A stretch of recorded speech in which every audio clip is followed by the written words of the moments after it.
Bismillahirrahmanirrahim. Assalamualaikum warahmatullahi wabarakatuh.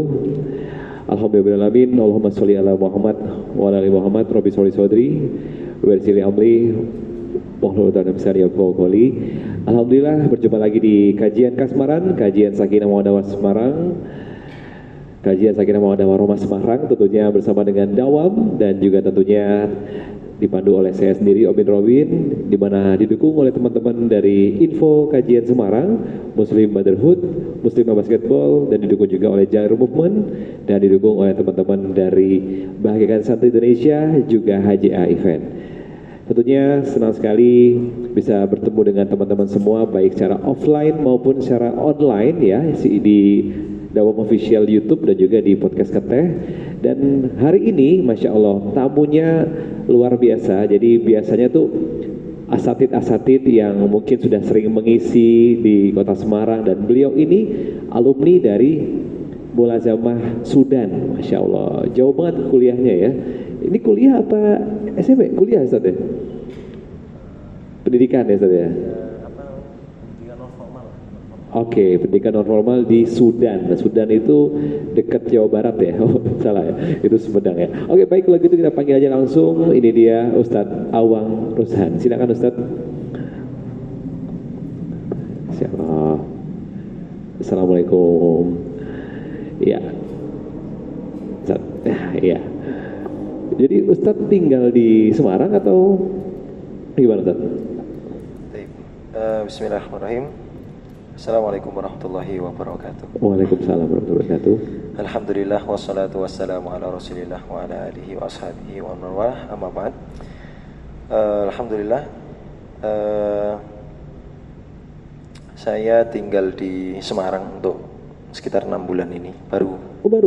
Aslinya dari? Kalau aslinya saya orang Jawa Timur, Jember. Jember. Ya. Hanya saja sudah berdomisili di Kalimantan Barat, di Singkawang. Masya Allah ya. Dan malam hari ini kita bahas tentang keluarga semakin berkah dengan mencintai Al-Quran. Dan beliau ini ternyata pendidikan non formalnya sampai di Sudan, dan juga tentunya mengambil fokus di Quran juga tentunya ya. Ya, di Sudan kita belajar banyak hal, ilmu syar'i tentunya, yang itu kaitannya dengan Quran, juga di sana melanjutkan pendidikan hafalan Quran dan sebagainya, seperti itu. Dan alhamdulillah bisa bertemu di malam hari ini, di mana saya juga sedikit banyak ada pertanyaan dalam diri Ustaz. Beberapa teman sering ngomong begini, udahlah nggak usah samain pekerjaan dengan agama. Udahlah gak usah bahas keluarga dengan agama, apalagi Quran. Padahal kalau saya baca Quran ya ada semua di situ, kisah-kisah para nabi dan hubungan ayah dengan anak itu justru terpecahkan dengan Quran. Solusinya lewat Quran gitu. Kalau pandangan Ustaz sendiri, Quran itu sebagai mana perannya di dalam keluarga? Baik. Ini judul podcast kita apa tadi? Keberkahan keluarga semakin berkah. Ya, keluarga semakin berkah dengan mencintai Al-Quran. Itu sebenarnya ada 2 kalimat yang mesti kita jelaskan. Okay. Yang pertama tentang keberkahan, apa itu berkah. Terus yang kedua tentang bagaimana wujud daripada mencintai Al-Quran. Jadi kalau dikatakan oleh para ulama, berkah itu artinya ziyadatul khair wa thubutuhu, bertambahnya kebaikan dan menetap. Jadi kebaikan itu ada tapi menetap. Dan tolak ukur kebaikan itu bukan berdasarkan apa maunya kita, tapi tolak ukur kebaikan itu apa saja yang telah Allah tetapkan, yang tidak menyelisih syariat, yang mana kebaikan itu terus kita rasakan tentram di dalam jiwa. Saya ambil contoh seperti ini. Ada orang rezekinya banyak, duitnya banyak, tapi pertanyaannya dia berkah atau tidak, kan seperti itu. Ada orang yang duitnya sedikit tapi rasanya dia cukup terus, berarti itu berkah. Ada orang duitnya banyak tapi dia nggak berkah-berkah, kadang merasa kurang, itu nggak berkah. Nah, jadi ada keluarga yang dia punya banyak keberkahan, maka di dalam keluarga itu banyak kebaikan. Tentunya kebaikan yang Maksud adalah dirinya semakin baik, semakin dekat dengan agama. Nah, kalau ada keluarga, punya banyak uang, punya banyak anak, jabatannya tinggi, suami istri, punya kedudukan yang baik, apakah itu berkah? Belum tentu juga. Bisa jadi dengan itu sebagai ujian. Makanya Allah mengatakan dalam Al-Quran itu, wa balawnahum bil hasanati wasayyi'at. Terkadang Allah itu menguji sebuah kaum dengan kebaikan juga dengan keburukan. Miskin orang nggak mau mungkin sebagiannya, karena sakit. Rasanya jadi orang miskin itu susah. Tapi apakah orang kaya itu sepenuhnya enak? Enggak juga. Kadang kaya itu sebagai ujian juga. Dia sombong atau tidak, dia mau menunaikan zakat atau tidak. Karena kan orang kaya punya kewajiban zakat dan seterusnya. Nah, itu terkait dengan keberkahan ya kalau dalam konteks keluarga. Terus yang kedua, bagaimana seseorang itu mencintai Al-Quran. Nah, sekarang pertanyaan kita, kalau orang muslim ditanya cinta enggak dengan Quran, semua saya yakin jawabannya cinta semuanya. Nah, apakah wujud daripada kecintaannya itu sudah dilakukan? Nah, konteks dalam keluarga yang berkah ini, keluarga yang mencintai Al-Quran itu apakah cukup setiap hari dibaca saja, tapi ya ternyata ya suka berantem juga. Apakah cukup dipelajari cara membaca? Maka dalam mempersiapkan keluarga yang berkah itu sebenarnya persiapannya itu sejak sebelum nikah sebenarnya. Dan banyak sekali komponen yang perlu dipersiapkan. Nah, mungkin itu dulu lah ya. Silahkan kalau mungkin. Jadi saya pun juga ada di fase dimana belajar Quran ya sambil ini, sambil apa namanya? Ya udah menikah gitu loh, baru belajar. Dan tadi Ustadz bilang belajar Qurannya gimana kalau masih ada berantemnya gitu ibaratnya gitu. Sedangkan mayoritas sih teman-teman yang udah menikah pun juga ada yang namanya perdebatan dengan pasangan gitu. Ada yang mungkin berpegangan teguh sama Quran, tapi ada juga Ustadz yang laki-lakinya atau perempuannya itu pegangan Quran banget, tapi pasangannya yang udahlah kita nih realita aja. Nah gitu, itu menghadapi seperti itu gimana Ustaz? Nah sekarang coba saya sambung yang tadi ya, ini nanti ada kaitannya sama pertanyaan itu. Terkait dengan mencintai Quran sendiri, kebanyakan salah mempersepsikan. Orang itu mempersepsikan itu mencintai Quran itu cuma dengan membaca, belajar tajwidnya kayak gitu kan. Nah, wujud mencintai itu sebenarnya terletak pada apa aksi daripada orang yang mencintai terhadap Quran itu sendiri. Nah, sekarang Quran maunya begini. Ya, ini semuanya sudah hafal lah ayatnya. Alif Lam Mim dzalikal kitabu la raiba fihi. Ada kitab, ya Quran itu tadi, la raiba fihi, enggak ada keraguan di dalamnya kan. Terus hudan lil muttaqin, ada kalimat huda di situ. Huda itu artinya apa sih? Sebagai petunjuk. Lil muttaqin, bagi orang-orang yang merasa dirinya punya rasa takwa, takut kepada Allah. Nah, dalam menjalani hubungan rumah tangga keluarga, ya salah satunya mungkin dengan mempelajari cara membaca Quran dan seterusnya. Cuma jangan dibatasi dengan itu. Nah, dalam menjalani rumah tangga pun seluruh permasalahan problematika dalam rumah tangga itu ada solusinya dalam Quran. Contoh di Quran surat An-Nisa ayat 19 misalnya. Allah SWT berfirman, ya ayyuhalladzina amanu la yahillu lakum an tarithun nisa'a karha. Wahai orang-orang yang merasa dirinya punya iman, jangan mewarisi sifat yang buruk kepada istrimu. Ini di situ ada kalimat karha. Karha itu kalau dalam segi bahasa bisa artinya terpaksa, dipaksa, bisa artinya sesuatu yang dibenci. Nah, di sini ada tuntunannya, memberikan kesan bahwasanya sebagai seorang laki-laki pun dalam membina rumah tangga jangan ada yang namanya kekerasan sehingga mewarisi sifat-sifat yang buruk. Makanya di dalam ayat yang lain Allah SWT mengatakan ud'u ila sabili rabbika bil hikmah. Ajaklah mereka. Siapa itu? Ya, suami, istri, mungkin anak, bil hikmah, dengan cara yang baik. Nah, poinnya adalah bagaimana keluarga ini bisa barokah itu bukan hanya dengan membacanya tadi, tapi mempelajari ilmu-ilmu yang dibutuhkan dalam keluarga. Salah satunya ya mungkin problem solving. Begitu ya. Nah sekarang berkaitan dengan pertanyaan tadi. Kalau seandainya ada suami istri yang tidak sevisi, saya katakan tidak sevisi lah ya, karena yang satu mungkin berpegang Quran. dengan Quran banget, dia soleh ataupun soleha, ternyata pasangannya nggak demikian. Iya. Nah, ini kan nggak sevisi, tidak sevisi, tidak semisi lah. Saya pernah menghadapi beberapa ayah dan ibu yang mengeluhkan, ini seorang ibu datang. Contoh dalam sederhana, dia mengatakan saya mau mondokkan anak saya tapi ayahnya nggak setuju. Ini kan udah nggak sevisi nih. Iya. Ayahnya pengennya anak sekolah umum, ibunya pengen Mondok. anaknya ini mondok. Ibunya pengen kebaikan agama, ayahnya nggak pengen itu. Mungkin ayahnya pengen ini supaya nanti nggak susah cari kerja dan seterusnya. Maka kalau kita korek asalnya, ini harus kembali kepada sebenarnya di awal sebelum nikah itu visi misinya bagaimana. Mungkin visi misinya satu, punya visi misi, oh ya saya katakan mungkin mohon maaf saya katakan ini dunia gitulah ya. Nah sekarang ketika berjalannya pernikahan itu punya visi misi ini dunia dan akhirat, ya kan begitu. Nah maka solusinya kedua suami istri ini perlu ngobrol dan harus menurunkan ego kalau mau rumah tangga itu mau tetap bertahan. Harus ngobrol, solusinya harus ngobrol, nggak ada cara lain. Wow. Harus ngobrol. Insyaallah. Suami istri harus ngobrol.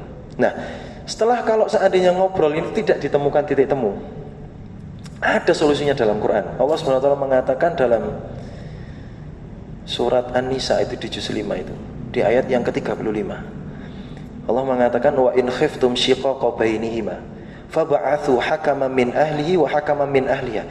Kalau kamu suami istri punya masalah yang nggak bisa dipecahkan antara keduanya, sudah ngobrol tapi nggak ada titik temu, maka utus satu perwakilan keluarga dari istri, satu perwakilan keluarga dari suami untuk ngobrol bareng. Ini bagaimana nasib rumah tangga ke depannya. Saya punya misi begini sebagai seorang suami, istri punya misi begini. Ayo coba pikirkan mana yang terbaik, libatkan keluarga berarti. Nah barulah nanti ketika tidak bisa dilibatkan dalam sebuah komunikasi kekeluargaan, itu baru naik kepada pengadilan. Nah di pengadilan itu pun apakah langsung bercerai? Tidak, minta selesaikan dulu dengan pengadilan. Saya punya masalah begini, ini istri punya masalah begini, ngobrol. Sampailah pada titik akhir, kalau itu memang tidak bisa dipersatukan, barulah berujung kepada perceraian. Walaupun sebenarnya itu hal yang paling dibenci ya, halal tapi paling dibenci oleh Allah Subhanahu Wa Taala. Karena memang yang perlu diprioritaskan dalam sebuah keluarga itu adalah bagaimana mempertahankannya. Ketika suami dan istri tidak satu visi, ya harus ngobrol dulu. Dan Quran punya solusinya. Nah saya kira begitu. Oke, ya sejauh mana teman-teman berani ngobrol sama pasangan, apalagi yang perempuan nih kadang kan emang nggak berani untuk ngungkapin, kadang udah dari mana ini Ustaz, apa yang harus dipilih? Kata Allah kan bersyukur pasti ditambah, Surat Ibrahim ayat 7. Si pasangan ini tuh aku menerima pasanganku tuh kayak apa aja, sampai akhirnya mohon maaf mungkin secara visi udah jauh. Si pasangan ini yang menerima ini tentu konotasinya ke Quran, tapi yang satunya udahlah aku terima aja, ini mungkin ujianku dari Allah. Nah pertanyaan saya, apakah harus ngambil sudut pandang itu atau menerima atau sudut pandang yang tadi ngobrol ngungkapin? Baik, ini saya punya kisah sedikit. Saya pernah ngadepin satu santri ini, dia punya masalah bullying di pondok pesantren. Suka membuli temannya lah. Waktu itu saya yakin anak-anak yang seperti ini kalau dalam psikolog ya, dia pasti punya masalah luka dalam rumah tangganya, dalam keluarga dia pasti punya luka. Karena anak-anak yang seperti itu biasanya kurang tangki kasih sayangnya. Waktu itu ketika saya coba menyelesaikan masalah ini, saya panggil yang bersangkutan. Anak ini saya panggil. Saya langsung menghukum dia, enggak. Saya ajak makan waktu itu, ajak ngobrol biasa. Waktu itu saya tanya, saya suruh terbuka terkait dengan kondisi keluarganya di rumah. Saya tanya, ayah ibumu bagaimana sikapnya dengan kamu? Lalu dia mengatakan, ayah saya suka marah Ustaz, ibu saya suka marah. Ayah saya suka marah, ibu saya suka marah. Lah terus bagaimana keadaan kalian di rumah? Saya katakan, ayah saya itu, rumah saya 2 lantai Ustaz. Ayah saya tinggal di atas, ibu saya tinggal di bawah. Ini enggak pernah ngobrol berarti kan? Ya saya tanya, pernah ngobrol enggak? Enggak pernah. Ngomong tuh enggak pernah. Paling ngomong-ngomong dengan saya yang marahin saya. Padahal kesalahan saya itu simpel Ustaz. Kesalahan saya itu sepele. Hanya ya lupa cuci piring katanya. Tapi marahnya itu kayak marah. Ya saya yakin ibu kayak gitu. Saya tanya, saya sampaikan ke anak nih, ibumu kayak gitu. Itu adalah pelampiasan emosi karena emosi yang terbendung suaminya. Nah seperti itu. Nah kembali sangkut pautnya kepada pertanyaan tadi, apakah harus memilih sudut pandang syukur nerima wae, terima saja, atau memang harus ada dikompromikan? Nah Islam itu punya solusi kepada rumah tangga yang kalau seandainya sudah tidak bisa dikompromikan, itu solusinya kan adalah bercerai. Kenapa? Khawatir karena akan ada hak-hak suami dan istri yang tidak tertunaikan. Nah artinya apa? Segala solusinya dalam bab rumah tangga tadi, apakah mengambil sudut pandang syukur atau apa tadi, dengan cara ngobrol menyelesaikan masalah, maka itu harus dilihat dengan masalah dan mudaratnya. Kalau kita dengan rasa syukur, berarti syukur itu menerima aja, diam-diam aja kan. Kalau ternyata dengan itu mudaratnya lebih besar. Mudarat lebih besar itu begini. Kita mungkin sebagai istri atau sebagai suami, bahkan sebagai pasangan, kita kalau diem aja nanti mudaratnya lebih besar, akan ogah-ogahan memberikan pelayanan kepada suami ataupun kepada istri. Sang suami cari nafkahnya menjadi nggak ikhlas, sang istri pelayanan nyambut suaminya pun jadi nggak nyaman. Ya mohon maaf, dampaknya ke anak tadi. Punya dampak yang buruk ke anaknya tadi. Maka dengan menerima diam dengan kezaliman itu nggak bisa. Nah kapan diam itu atau syukur menerima tadi itu diperkenankan? Ya ketika memang masih ada kemungkinan untuk diperbaiki, masih bisa ruangan kita untuk bersabar di situ. Ya bukan berarti mengatakan sabar itu ada batasnya, bukan, tapi berkaitan dengan mudaratnya tadi dan tidak menimbulkan mudarat yang lebih besar. Kita punya anak nih, mohon maaf, kita punya, misalnya seorang istri punya suami, mohon maaf, nggak pernah sholat, suka ngerokok, main judi dan seterusnya. Ya kayak gini, kita nerima, sebagai seorang istri nerima doang. Sekarang kalau saya sebagai seorang istri, saya kan mikir, saya punya anak, efeknya kan akan lebih buruk kalau seandainya saya mempertahankan pernikahan ini. Makanya perlu ngobrol. Ketika ngobrol itu tidak ada solusi, utus keluarga dari kedua belah pihak. Itu pun nggak ada solusinya, biasanya nggak ada solusi. Ada keluarga memenangkan anaknya, yang ini menangkan anaknya, nggak ada solusi juga, ke pengadilan. Nah bahkan berujung kepada perceraian kalau memang mudaratnya itu lebih ringan. Nah maka dalam Islam pun itu diatur. Ketika seorang istri, ini hukum asal ya, bukan berarti merekomendasikan untuk bercerai, langsung cerai, enggak.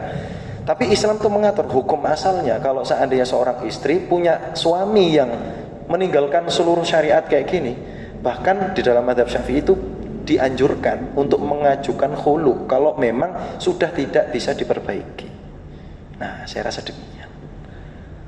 Ya ini harus dipotong bagian ini ya, karena banyak pembiaran Ustaz.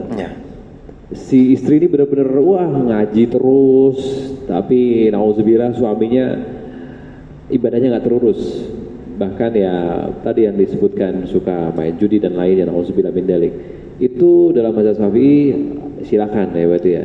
Dianjurkan tadi kan ya. Secara hukum dianjurkan, namun tetap karena ada hadis yang mengatakan Allah membenci perceraian. Ya dalam artian kita bisa diambil makna, ya kalau bisa diperbaiki, diperbaiki dulu. Ya kita punya motor rusak, apakah langsung dijual, ganti baru kan enggak. Kalau bisa diperbaiki, perbaiki dulu. Kalau memang udah enggak mungkin sekali untuk diperbaiki, maka ya solusinya ya tadi. Oke, Masya Allah. Ini dari tadi kita bahas yang sudah menikah dan permasalahannya. Selanjutnya nih, apa bekal yang terbaik untuk teman-teman yang belum menikah, Ustaz? Tadi kan bahas tentang kayaknya keributan terus berumah tangga. Nah ini untuk yang belum menikah nih, kira-kira apa yang harus disiapin nih biar berkah gitu loh? Ini pertanyaan bagus sebenarnya. Pertanyaan yang sangat baik yang saya nggak bisa jawab dalam waktu sekian menit. Karena sangat kompleks. Itu pertanyaan yang membutuhkan jawaban yang sangat luas. Tapi secara singkat seperti ini. Yang pertama, ini untuk para jomblo berarti ya. Harus diketahui dulu bahwasanya pernikahan itu adalah ibadah. Ibadah sepanjang hidup, seumur hidup. Kenapa dikatakan ibadah seumur hidup? Karena omongan kita dengan istri itu nggak penting pun itu berpahala.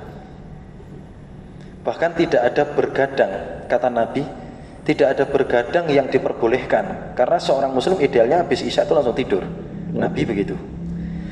Tapi kata Nabi, nggak ada begadang yang disyariatkan, yang diperbolehkan. Di antaranya apa?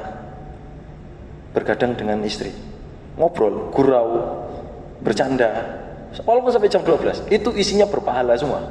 Masya Allah. Nah makanya harus disadari dulu, nikah itu ibadah seumur hidup. Nah karena ibadah seumur hidup, maka poin yang kedua, punya niat yang benar. Nabi mengatakan intastukillah yastukka. Kalau kamu jujur sama Allah, jujur dengan niatmu, maka Allah pun akan jujur dengan niat baikmu itu. Artinya apa? Kalau kita punya niat baik mau nikah, harus diawali dengan sesuatu yang baik. Maka kalau belum nikah, niatnya memang ibadah karena Allah, jangan awali dengan maksiat. Ya ora usah pacaran.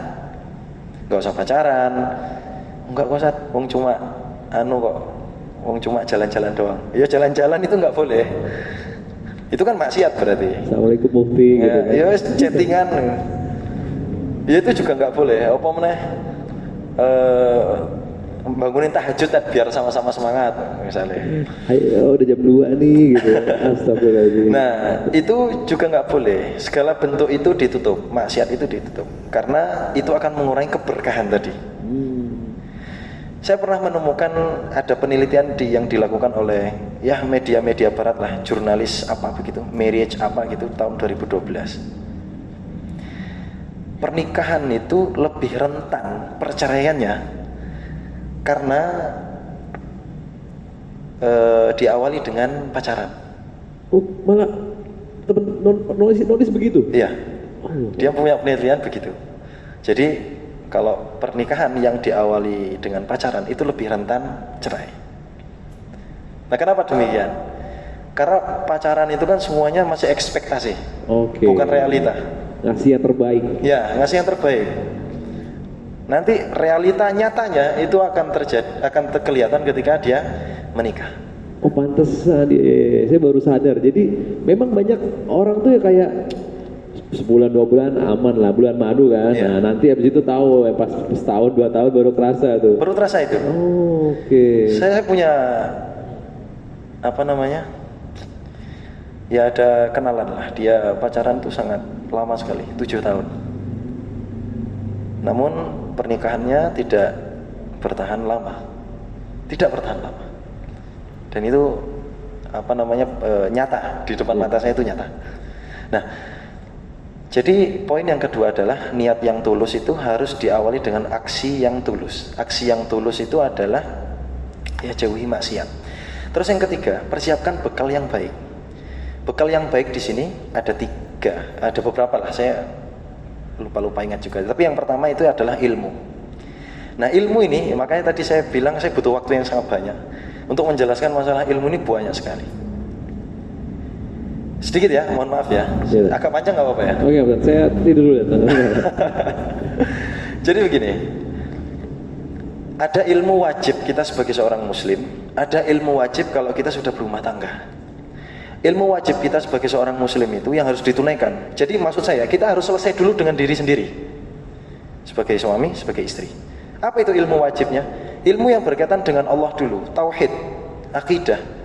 Jangan sampai saat ini kita masih percaya dengan kalau bintang jatuh itu masih bisa mengabulkan doa. Berarti kita belum beres dengan urusan kita dengan Allah. Yang kedua dengan sholat, masalah sholat. Kita mungkin belum tuntas masalah sholat. Di sholat itu ada tafsirnya loh, gerakan dan bacaan. Kenapa gerakan takbiratul ihram itu ngangkat tangan? Itu ada tafsirnya. Terus kenapa Allahu Akbar, lafaz Allahu Akbar, bukan Allah memilih lafaz yang itu, ada tafsirnya semua. Nah intinya dia harus selesai dulu dengan ilmu-ilmu yang pribadi, wajib dia. Jadi ilmu tentang tauhid, ilmu tentang sholat, zakat, puasa. Terlebih sebagai kepala keluarga ya, apalagi sebagai seorang suami. Nah yang kedua, dia harus selesai juga minimal ilmu tentang pernikahan dasar, juga banyak terkait dengan problem solving dalam pernikahan. Ilmu terkait dengan pernikahan dasar itu apa? Ilmu fikih nikah dari awal sampai akhir harus tuntas. Ada suami marah terus sambil mengucapkan talak. Berapa banyak tuh pertanyaan yang masuk ke saya itu, apakah itu sudah jatuh talak? Ada sekitar 4 atau 5 istri yang nanya, seorang wanita yang nanya, apakah itu sudah jatuh talak atau enggak. Nah ini pernikahan yang kalau tidak didasari dengan ilmu, jalannya akan bingung kan? Jalannya akan bingung. Nah fikih nikah harus tuntas. 1, 2, 3. Misalnya ada wanita, dia nggak punya ayah, siapa yang menjadi walinya? Atau mungkin ayahnya non muslim, siapa yang menjadi walinya? Atau mungkin ayahnya pergi jauh, nggak jelas mati atau hidup masih sekarang ini, siapa yang menjadi walinya? Apakah bisa langsung pindah ke wali hakim atau boleh diwakilkan kepada keluarga? Itu dalam pembahasan fikih nikah. Nah fikih nikah itu harus tuntas. Terus setelahnya ada fikih muamalah halal haram.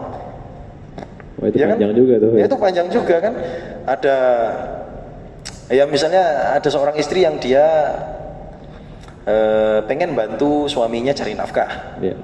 Apakah sistem dropship itu, misalnya dia suka belanja jualan online kan, sistem dropship, pakai sistem dropship, apakah itu dibenarkan dalam syariat? Bagaimana yang dibenarkan?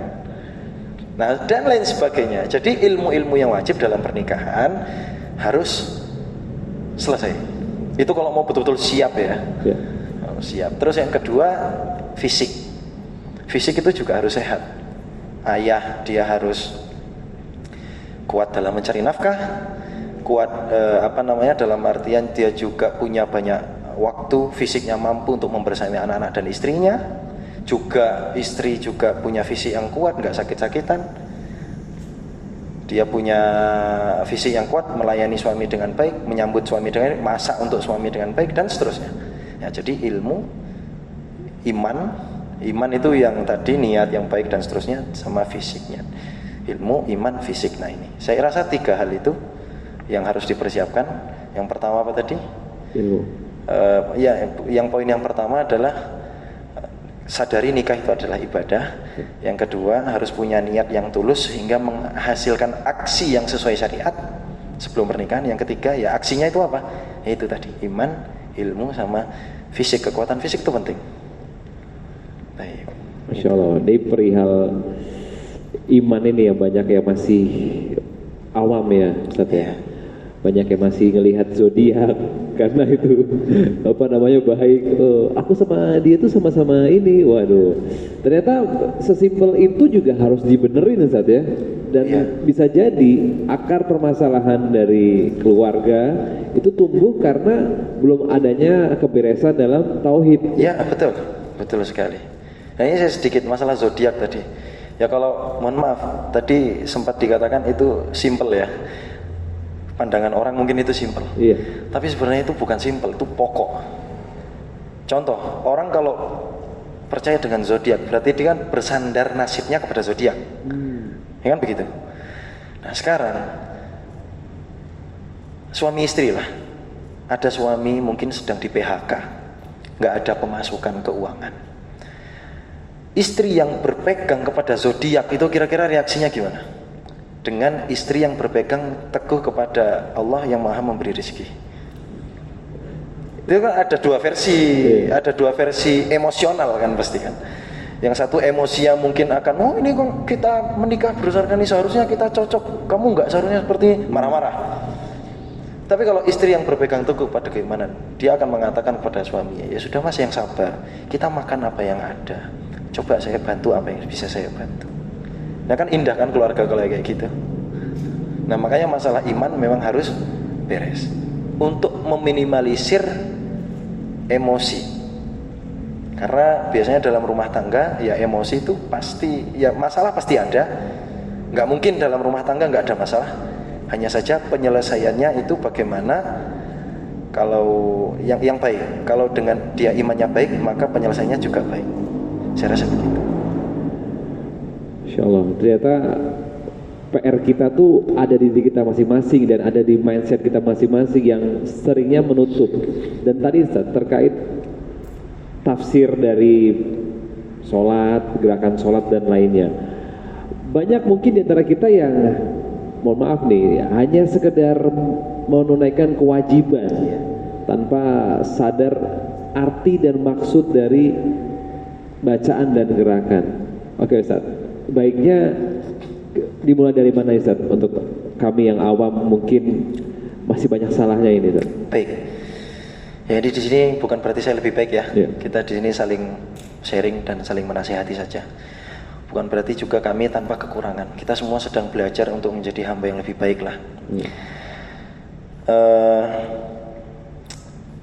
Maka bagaimana untuk memulai itu lagi ya? Sekarang harus punya azam atau keinginan yang kuat untuk belajar. Itu dulu. Milikilah rasa ingin tahu terhadap hal-hal yang kita sadari kita belum tahu. Nah, jadi yang pertama harus punya azam, rasa ingin tahu terhadap hal-hal yang kita butuhkan ternyata kita belum tahu. Ya dalam hal-hal keseharian. Dan itu bisa berjalan bersama antara suami dan istri.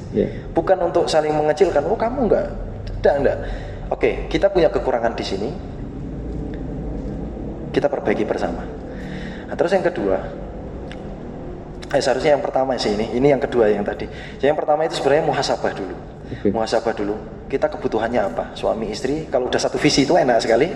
Kita kebutuhannya apa dalam rumah tangga kita yang belum selesai. Oh ternyata ilmu-ilmu dasar, masalah iman, masalah sholat dan seterusnya belum selesai. Maka itu yang harus dicari. Terus yang kedua, punya azam yang kuat tadi. Nah terus yang ketiga, mungkin ini problematika juga. Saya bekerja Ustaz, saya nggak punya banyak waktu, bla bla bla bla bla bla bla dan seterusnya. Oke, apa yang memungkinkan kamu untuk dapat apa yang kamu butuhkan? Bisa dengan streaming, YouTube, live YouTube. Bisa dengan baca buku. Ini kalau boleh saya rekomendasikan buku ya, buku dalam keluarga, buku yang bisa dimiliki itu. Ini untuk yang dasar. Yang pertama buku tentang hak-hak yang berkaitan dengan Allah. Ada namanya buku Kitab Tauhid.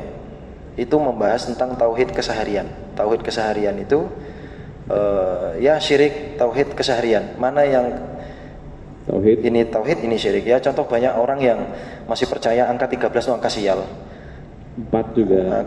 Oh ada lagi lantai 4 gitu kan. Oh iya masih ada itu. Berarti. Ada. Ini baru lagi nih saya tahu. Lantai 4, lantai 9 ya nggak ada juga itu. Oh gitu. Nah itu ada di buku itu. Namanya buku Kitab Tauhid, Syarah Kitab Tauhid. Punyanya yang paling simpel, syarahnya Syekh Shalih Fauzan namanya. Terus yang kedua masalah sholat. Bisa dibeli buku tafsir sholat punyanya Ustadz Aminur Bait di Shopee ada. Itu membahas tentang fikih sholat, tafsir bacaan sholat, tafsir gerakan sholat.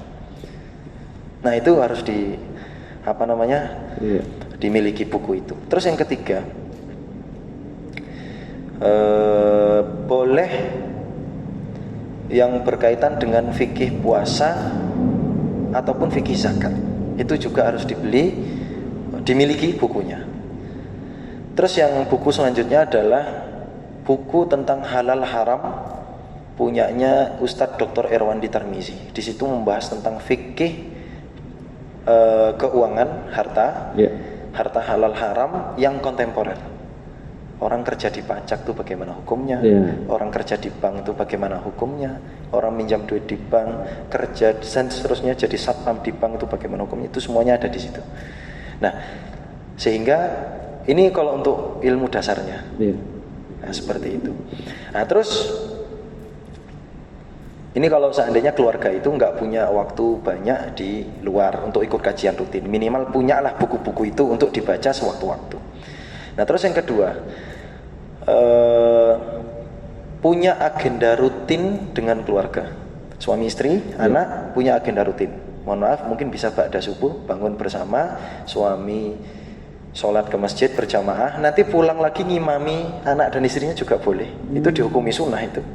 Nah, jadi begitu juga boleh. Terus nanti setelah sholat subuh bisa membaca Quran sama-sama. Nah, nanti di situ peran ayah memberi nasihat kepada istri dan anaknya dari hati ke hati. Nah, nanti di situ kan otomatis ya, sebagai seorang ayah tuh malu kalau dia nggak melakukan apa yang dia ucapkan. Disitulah nanti akan sedikit-sedikit berubah, keluarga itu akan harmonis, sakinah, mawaddah, warahmah. Masya Allah, nah, banyak PR kita ini ya. Masya Allah. Ya, sama-sama memperbaiki gitu. Apa yang lebih utama Ustaz ketika sudah menikah? Sholat tahajud sendiri atau berdua sama istri? Ini kaitan dengan amaliyah ya, amaliyah. Kalau bisa bersama-sama, jika memungkinkan ya, itu bersama-sama. Tapi kalau suami capek, istri capek, ya sendiri-sendiri. Tapi idealnya memang bersama-sama. Romantis itu apa definisi romantis? Beribadah bersama. Ya, itu mungkin setelah pertanyaan ini berkepikiran beribadah bersama. Banyak orang menafsirkan romantis itu ya suap-suapan mungkin ya. Dengan kalimat-kalimat sang suami memberikan emas kepada istrinya, membelikan emas dan seterusnya. Romantis itu adalah ketika suami istri punya visi misi yang sama, dia punya aktivitas ibadah harian yang sama, punya keimanan rasa syukur yang sama, punya dia kesabaran yang sama. Masya Allah. Itu romantis. Syukur bersama ketika dia diberikan kelebihan rezeki, dia tahu bagaimana mengekspresikan rasa syukur itu. Dia pasti ingat tuh dengan orang-orang yang orang-orang yang mungkin belum mampu. Sang istri atau sang suami pasti, ini nanti kita sedekahkan segini, Itu wujud daripada rasa syukurnya. Ketika tidak ada uang, ketika tidak ada ekonomi, dia akan muncul tuh reaksi sabarnya. Nah, itu romantis bersama itu seperti itu. Ya sudah, dia saling menguatkan, ada rasa saling menguatkan di situ. Oke, ya menarik banget ya. Dan apa jadi bekal untuk teman-teman setelah ya keluarga ini kan ada yang namanya bahagia, ada yang namanya meninggalkan atau ditinggalkan, meninggal atau apapun. Nah, itu gimana caranya agar tetap dapat merasa berkah padahal orang tua tercinta udah nggak ada lagi gitu, Ustaz. Bangkitnya gimana tuh? Baik. Yang pertama harus difahami bahwasanya segala sesuatu yang Allah tetapkan, segala sesuatu yang ada di muka bumi ini, itu Allah yang menetapkannya. Itu adalah titik ketenangan yang paling dasar.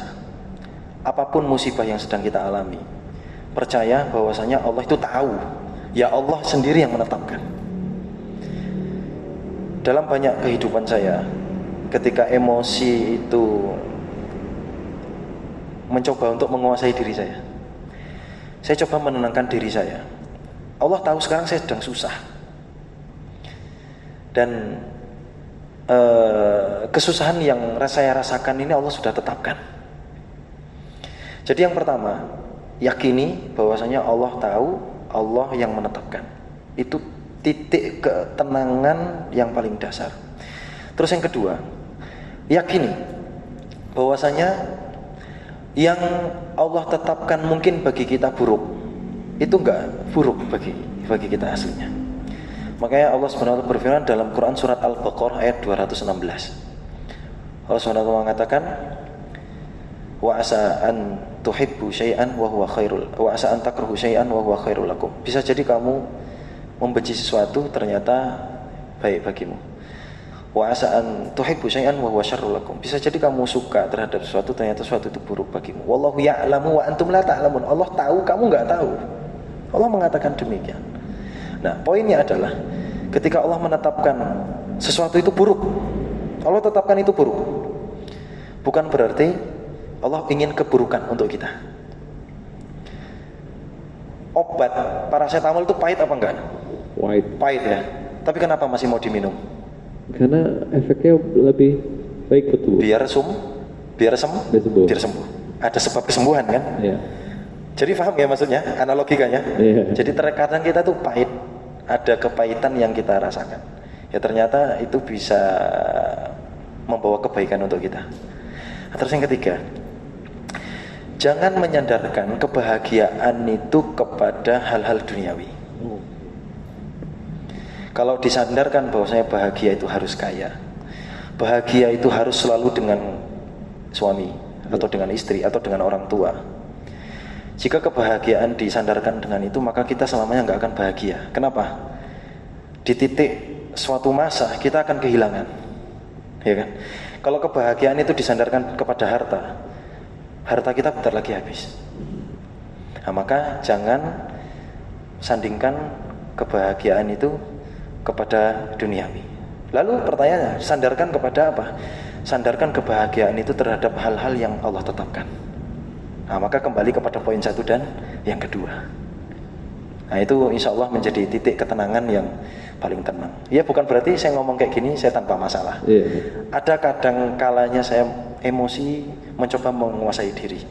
Tapi di situ ya kita berusaha untuk istighfar. Ingat lagi bahwasanya apa yang Allah tetapkan, baik itu yang baik ataupun yang buruk, semuanya akan ada hikmahnya, akan membawa kebaikan untuk kita semuanya. Masya Allah. Bismillah teman-teman ya. Kita saat lagi sama-sama berjuang ya. Apalagi memahami bahwa itu tadi Al-Baqarah 216 nih, bahwa yang terbaik itu ya dari Allah. Meskipun di mata kita nggak baik ya. Kayak tiba-tiba hujan deras padahal udah siap gitu kan. Itu mungkin cara Allah buat kita lebih banyak istighfar gitu. Ya gimana ya Ustaz ya, manusia kan pasti ada titik lemah dalam iman kadang Ustaz. Itu gimana caranya agar bisa punya pemahaman yang tadi bahwa oke, ini dari Allah nih, oke Allah nggak akan menguji nggak sesuai dengan kesanggupan kita nih. Nah itu gimana Ustaz?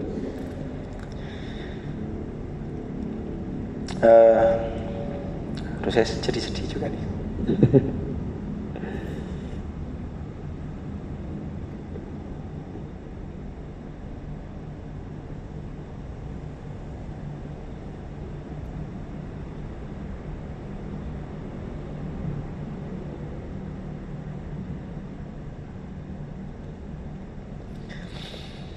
Baik.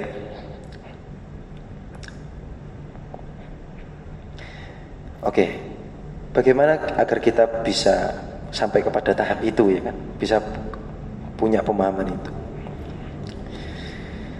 Ada satu titik memang manusia sudah tidak terbendung untuk menahan emosinya, sehingga pemahaman dia terhadap takdir itu lupa. Dia seketika mungkin seperti hilang, nggak percaya Allah, nggak percaya takdir, nggak percaya itu. Kalau boleh saya berikan solusi, ini bukan juga saya menggurui, tapi bagian daripada usaha untuk kita semuanya menjadi lebih baik.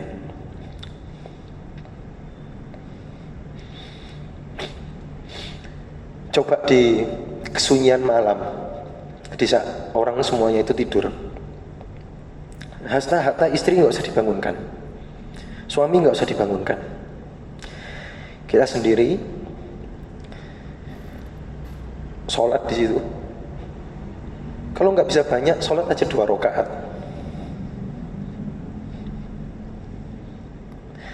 Ditambah 1 rakaat witirnya.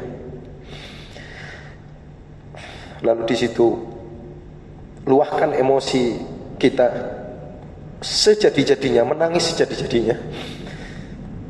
Tapi yang tahu hanya Allah sama kita aja.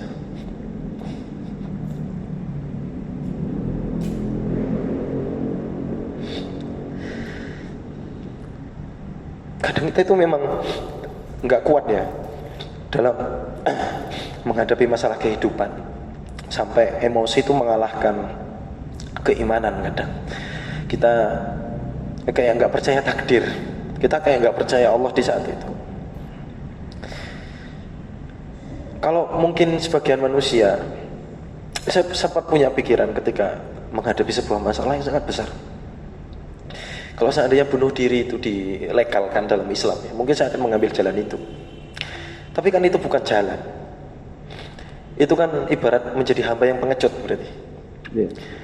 Allah sedang menguji, kita lari dari ujian. Berarti kan pengecut kan? Ada masalah, kita lari. Berarti kita pengecut gitu. Nah, maka berusaha terus untuk sabar. Sampai di titik emosi itu sudah mulai menguasai. Coba bangun malam, sholat 2 rakaat, 1 rakaat dengan witirnya. Tidak harus dengan mengangkat tangan, ya kalau dengan mengangkat tangan lebih bagus ya nggak apa-apa. Coba dengan 2 rakaat itu sujudnya itu dilamakan. Sujudnya dilamakan batin. Kurang puas dengan sujud ya udah salam. Habis itu duduk aja di situ, batin. Ya ngomong aja, ya Allah masalah hidupku kok berat sekali gitu. Nah itu ketika emosi sudah menguasai, keimanan kayak udah mulai down. Nah coba dengan cara itu menyendiri antara dia dengan Allah Subhanahu Wa Taala, dan ngeluhlah sengeluh-ngeluhnya.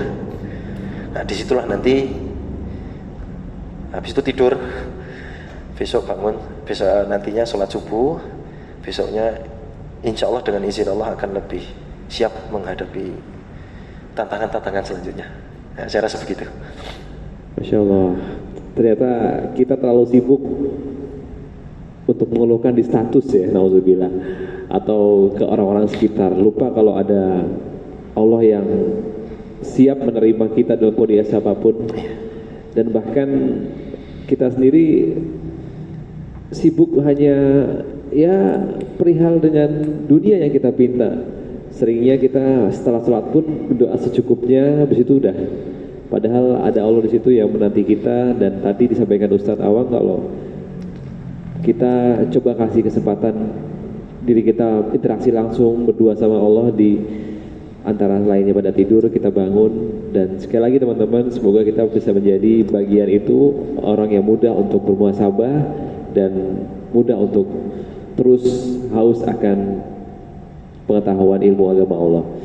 Baik teman-teman, ada yang mau tanya silakan, boleh langsung angkat tangan atau mungkin bisa tulis di kertas. Silakan. Ada? Baik, sambil menanti Ustadz pertanyaan dari saya. Mungkin ada fase di mana sampai kapan ini terus terjadi masalah, datang terus. Padahal udah ngelakuin apa yang Allah sampaikan dalam Quran dan apa yang disampaikan Rasul, dan ngikutin sunnah-sunnahnya, tapi masalah semakin datang gitu Zat. Dan na'udzubillah, kayak rasanya kok semakin semakin parah. Mohon maaf kalau di frontal tuh kayak enggak, mumet iya, malah gitu kan. Nah sebenarnya apa yang harus dibenahi saat ada posisi seperti itu?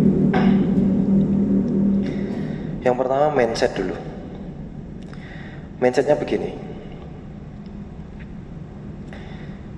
Kehidupan dunia itu bukan kehidupan tuai, untuk menuai, untuk panen, bukan. Kehidupan dunia itu memang kehidupan untuk menanam. Jadi kalau orang, saya analogikan dengan orang yang menanam padi. Ketika dia mau menanam, ada aja ujiannya kan, diserang hama, diserang ini, diserang itu. Maka kalau dia bersabar dengan ujiannya itu, dia cari solusi dengan ujian dalam menanamnya itu, maka dia akan menuai atau panen dengan panen yang baik. Nah mindsetnya begini, jangan berharap segala sesuatu yang baik kita lakukan di dunia itu akan dibalas di dunia. Dan juga jangan berharap ketika kita dizolimi di dunia itu akan Allah balas kontan di dunia. Karena dunia bukan hari pembalasan. Jadi mindset yang pertama, itu harus ditanamkan. Kehidupan dunia, apa yang kita tanam di dunia, atau kezaliman yang kita terima di dunia, jangan bermindset bahwasanya Allah akan balas di dunia.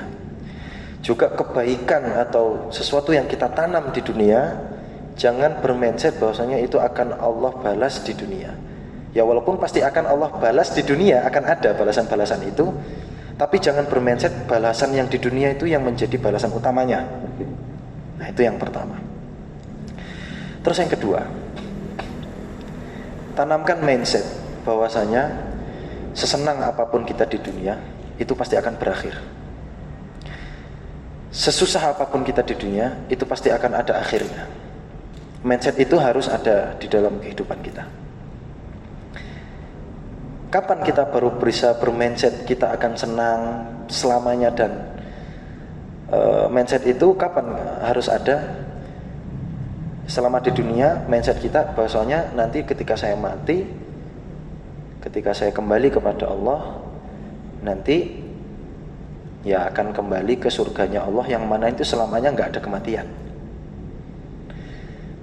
Dan jangan sampai karena kita salah tanam di dunia, kembalinya kepada neraka. Makanya kenapa akhirat itu dinamakan akhirat sih? Ada yang tahu nggak tafsir daripada darul akhirah? Jadi kalau kita ulas sedikit dalam bahasa Arab ya, ada istilah darul akhirati. Dalam bahasa Arab itu ada kalimat akhiratun, a-nya panjang, ada kalimat akhiratun, kho-nya yang panjang. Itu ada perbedaan mana? Kalau akhiratun, kho-nya yang panjang, itu akhir, selesai, tapi nanti akan ada sesuatu yang baru. Ya sama kayak kita nih, nanti dunia akhir, mati, akan ada sesuatu yang baru lagi. Nah kalau akhiratun, dalam Al-Quran dalil-dalil yang banyak pakainya a-nya panjang tuh. Akhiratun itu akhir, yang mana akhir itu udah selamanya, nggak akan ada sesuatu yang baru lagi. Intinya apa? Kita nanti kalau udah di akhirat itu kita nggak akan mati-mati lagi. Nah makanya ketika di dunia ini jangan punya mindset kita akan senang selamanya, kita akan sulit selamanya, enggak. Nah milikilah mindset nanti udahlah, kalau saya nggak senang di dunia, di akhirat saya pastikan saya harus senang. Jadi ya gimana kalau kita dalam konteksnya dalam masalah pekerjaan atau dalam masalah rumah tangga, sudah jalani aja. Jalani aja. Ada waktunya kita sabar, ada waktunya kita ini. Nah ini konteksnya kalau dalam pernikahan ya. Kalau tadi bilangnya apa? Kalau bersyukur itu, iya, dia memilih untuk bertahan atau apa namanya? Mengungkapkan, menyelesaikan masalah itu. Ya mungkin ada segelintir orang yang dia memilih untuk bertahan. Coba contohnya istrinya Fir'aun, apakah dia memilih untuk cerai? Enggak, dia memilih untuk bertahan loh. Tapi dengan itu dia ditakdirkan oleh Allah sebagai penduduk surga. Ya enggak apa-apa, dia dalam rumah tangga, dia sakit sekarang, dia sabar dengan kezaliman suaminya. Tapi dia yakin dengan sakitnya itu ada kehidupan yang kekal yang menanti dia, itu di surga nanti. Nah makanya orang-orang yang zalim juga dengan kita, ya sudah, dimaafkan saja dosa-dosanya. Ya. Nanti pun kalau seandainya Allah akan banyak, kalau kita memaafkan manusia, Allah kan akan mudah memaafkan kita kan. Kan kuncinya kan begitu, kita mudah memaafkan, ya biarkan saja Allah yang mengadili, nanti di akhirat Allah yang memberikan balasan. Ya intinya jangan bermindset dunia itu yang akhir. Sakit ada ujungnya, kaya juga ada ujungnya. Nah maka tanamkan mindset hidup setelah kehidupan ini, ya hidup di akhirat nanti. Makanya pastikan beramal yang baik. Ada banyak ujian, tahan. Godaan, ditahan. Sekarang mungkin masih ada yang jomblo, pacaran, ya putuskan. Amin. Daripada nggak jadi nikah udah dapat dosa, nggak jadi nikah dapat dosa juga, ya kan begitu. Kita hanya berusaha untuk mengikhtiarkan sesuatu yang terbaik yang tidak melenceng daripada syariat. Gitu saja sih. Ya gitu, insya Allah tenang, hidup itu tenang. Amin, amin, amin, amin. Nah, seperti itu saya rasa. Untuk teman-teman yang dizolimi, sabar ya. Dan jangan berharap balasannya langsung di dunia tadi kan ya. Jadi untuk teman-teman di Jawa Timur yang motornya berbet ya, nah itu sabar ya, makanya jangan campur sama etanol ya. Oke, ada yang mau tanya silakan teman-teman. Cukup? Silakan sharing-sharing. Kalau Teman-teman ada ini yang mau semua ditanya. tergolong orang-orang yang sabar Ustaz. Apalagi yang belum menikah ya, Masya Allah. Di tahun 2025 ini ada waktu 101 hari menuju ke Ramadan ya. Masih ada waktu ya 3 bulanan lebih untuk Menghadapi mencari. pertanyaan kapan nikah itu. Masya Allah. Baik, ada yang mau tanya? Cukup? Baik Ustaz. Mungkin bisa ditutup dengan doa di malam hari ini silakan. Baik.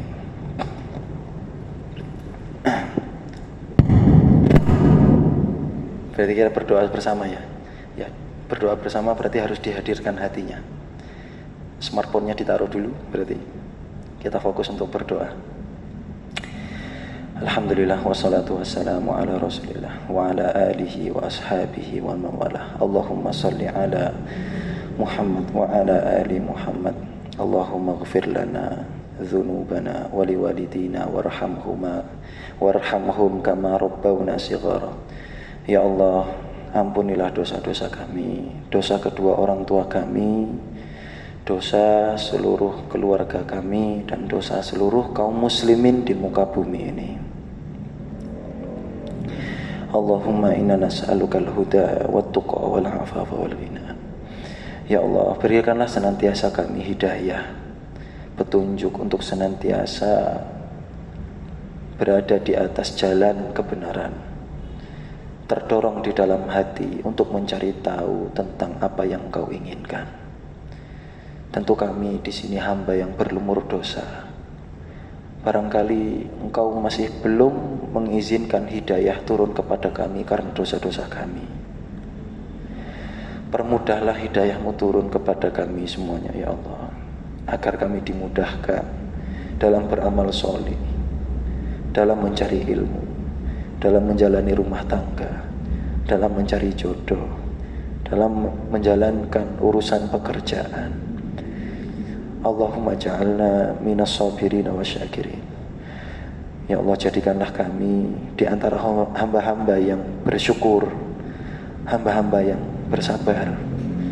Karena sesungguhnya dengan syukur dan sabar, kami menjadi hamba yang tenang, ridho terhadap takdir-takdir yang telah Engkau tetapkan.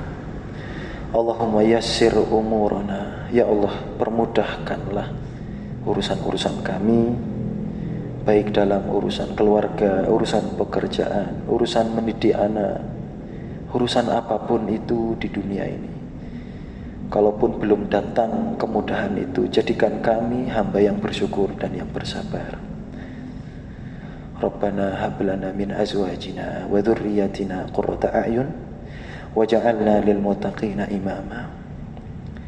Ya Allah, jadikanlah anak keturunan kami anak-anak yang salih dan salihah, menjadi anak-anak yang menyejukkan mata, istri-istri yang menyejukkan mata, yang ketika kami lelah pulang dari pekerjaan, kami disambut dengan senyuman. Istri-istri yang senantiasa sabar menghadapi tingkah laku kami yang kurang baik. Ya Allah,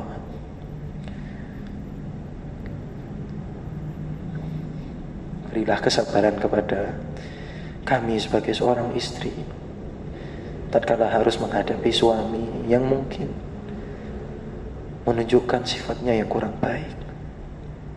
Senantiasa tunjukkanlah suami dan istri kami kepada jalan kebaikan, agar kami menjadi keluarga, rumah yang tenang, rumah yang bukan penuh dengan luka, yang ketika kami ingin punya masalah di luar, ternyata kami ingin rumah ini menjadi solusi permasalahan yang kami hadapi. Rabbana atina fid dunya hasanah wa fil akhirati hasanah wa qina adzabannar. Berikanlah senantiasa kebaikan untuk kami semuanya di dunia dan di akhirat, dan kembalikanlah kami kepada tempat yang kami inginkan, yaitu Jannatul Firdaus, surgamu ya Allah ya Rabbal Alamin. Walhamdulillahi Rabbil Alamin.